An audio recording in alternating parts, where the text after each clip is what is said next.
Good morning, everyone. This is Dan with Senior E-Bike Nation. This is the last segment of the video. We're going to be talking about safety on this video on e-bikes and things you need to wear and all that. So let me flip this around so you can see the trail, and let's talk about safety.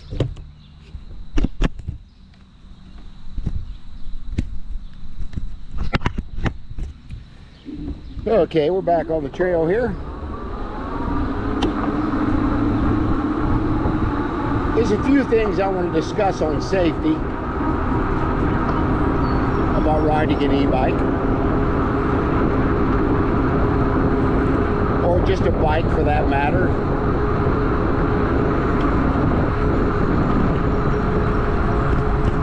First and foremost, probably the most important part of safety is what you're wearing. Now, normally I'm going to be wearing bright color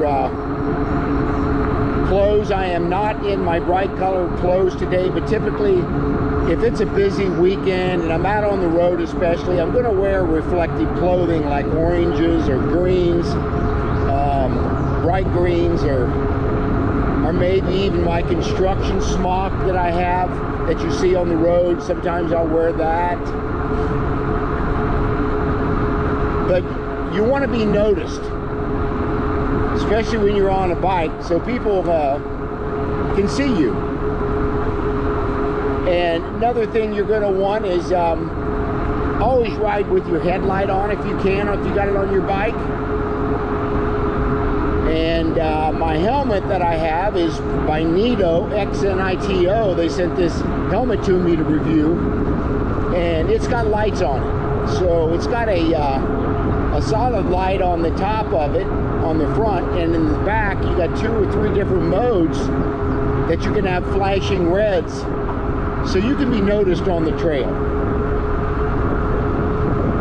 So those are a couple things that I want to point out as far as being noticed on the trail.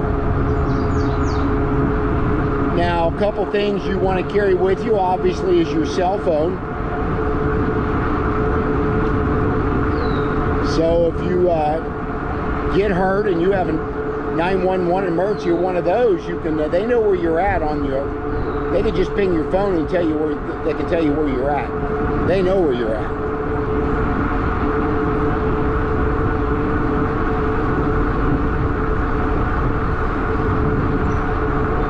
And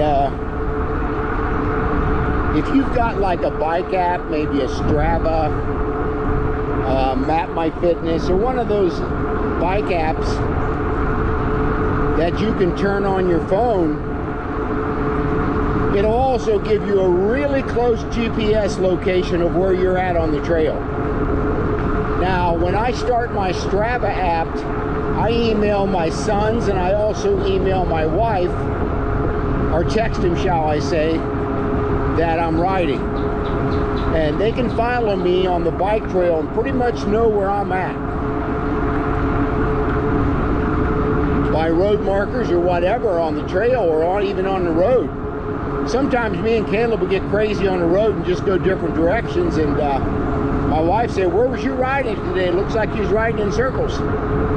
But we were not. We were just riding and exploring different areas on our ride. So that's very important that you have your phone with you, so you can people can know where you're at on the trail. And especially for emergency personnel, they're going to know where you're at.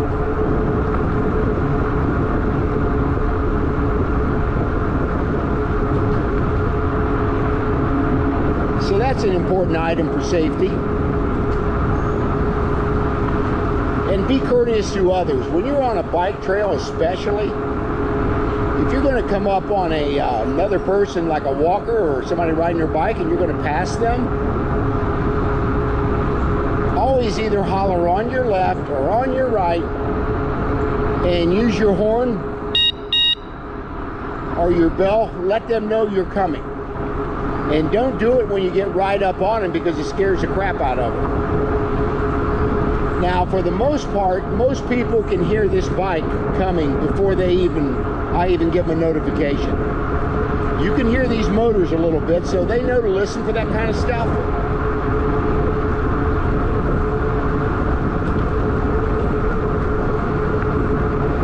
that's definitely something that's for courtesy that you do for people on the trail. You're not the only one on the bike trail.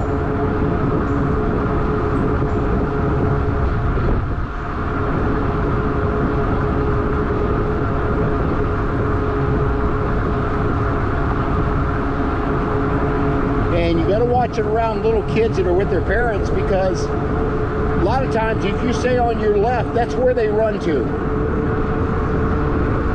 So you got to really watch little kids on the trail. You're not sure where they're going to go when you holler or announce. So keep that in mind on the trail as well.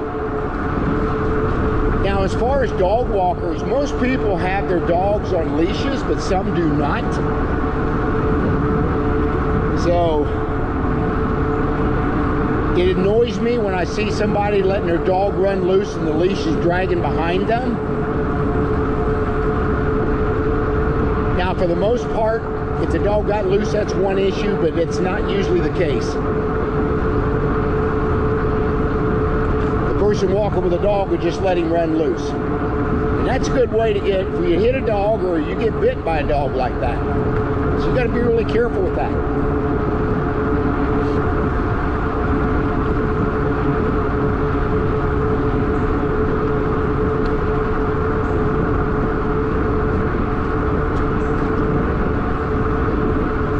And also, if I see somebody in need or help on the trail, if they're broke down with a bike or need to change a flat tire or whatever, I'm always going to stop and try to help. I would want the same for somebody to do for me, which has happened in the past. So I just return that courtesy to others. So those are some of the things on a bike trail you need to know. Most bike trails in the country will allow a class 1 bike to go 20 miles an hour. Now, class 2, I think is pedal assist. Still legal for the bike trail, but the wattage of the motor, you can't have over 750 watt on any bike trail. I think that's pretty much in all states in the country.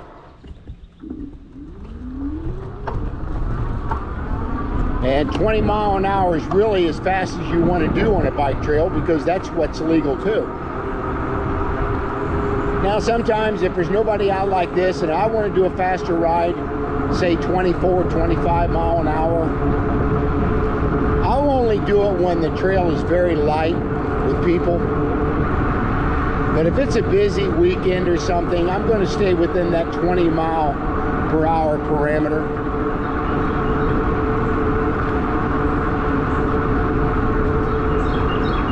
Now, if we want to talk about safety on the road, that's a new ball game.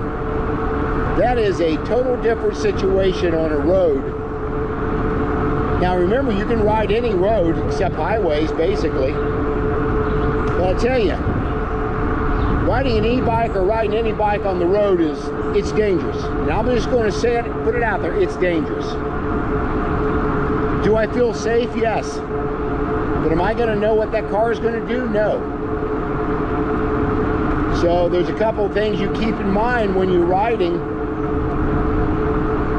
If you have not got a rear view camera on the back on your bike, you probably need to put one on that if you're going to ride on the road.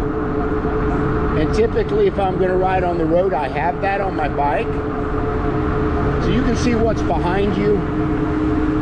I mean, you can look in the mirror, but you really need to, excuse me, really need to focus on the road.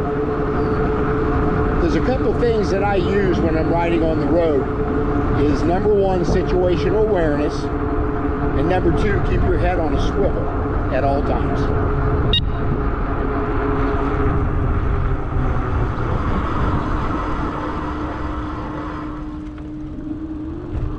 Because again, you really don't know what that car is going to do. And what I'll also do is when I'm riding, I do a lot of defensive driving, obviously, on my bike, but there's an offensive side of it too.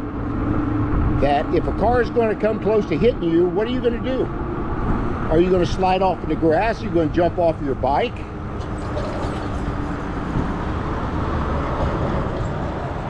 So one thing that's really good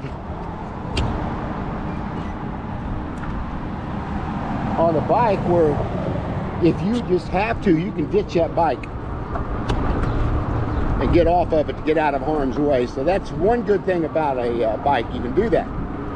Area the side of the road, you can get off right into grass somewhere if a car's acting crazy or not paying attention to you. A couple things you can do there.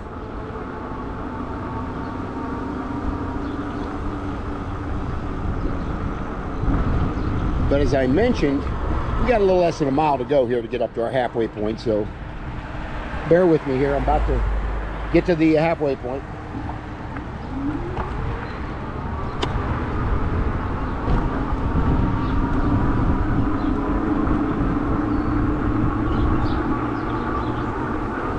But when you're out on those roads, you got to obey all traffic laws for sure. Now, in a lot of states, you can ride sidewalks that are designated for bikes, along with pedestrians. We have several of those around here. So those are nice to have. And I typically ride the bike lane if I can find it on any road I'm going down. But say I'm out in the country like I am now. I mean, we're kind of out in the country here after we get to our halfway point. You got to be real careful of riding on a country road, because a lot of those people on them cars are not expecting you to be on that road. So you got to be really careful.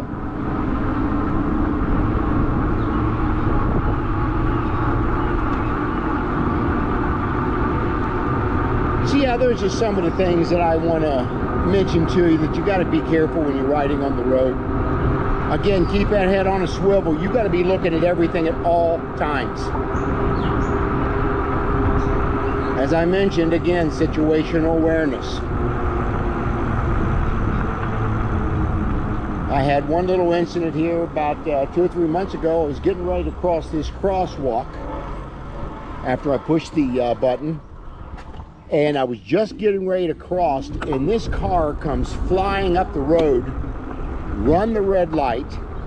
It was at least a second to 2 seconds by the time that light changed that he ran that light. He was speeding up going through it. If I would have crossed that intersection at that point, I would have been clearly hit at about 50 mile an hour car coming. Because as he was coming through the light, he was speeding up. So you just got to be really careful, even crossing crosswalks.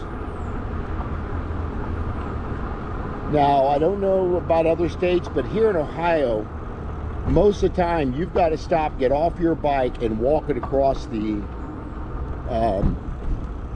crosswalk. You can't ride your bike across the crosswalk.